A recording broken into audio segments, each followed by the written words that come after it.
Big story tonight. A person armed with a knife was shot by Baltimore police this morning. This happened in an apartment building right in the Bolton Hill neighborhood.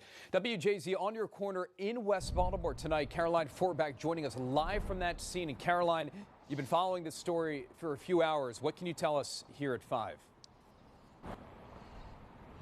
Well, police say the 48-year-old was shot in the leg after officers made multiple attempts to try to get her to drop the knife. That suspect now in the hospital with non-life-threatening injuries.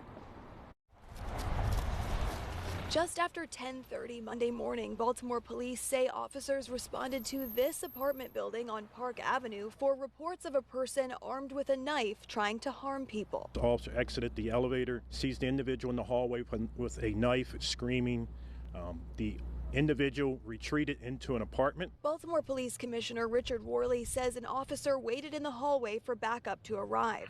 He says when the individual came out of the apartment, officers tried to de-escalate the situation and get them to drop the knife, but they still would not comply. They deployed their taser, which had no effect. One officer did discharge his weapon, striking the victim 2 times, we believe in the lower leg.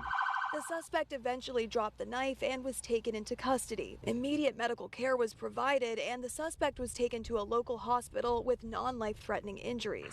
According to Worley, the ambulance had to pull over due to the suspect's combative behavior during transportation. It's tragic that this happened, but it could have been worse, and now the individual's at the hospital getting the proper treatment that they need. Worley commended officers for resorting to their training in a chaotic situation. Even after the individual would come at them with a knife, they still retreated, tried to de-escalate. When we release the body worn, you'll see how great of a job the men and women did de-escalating that.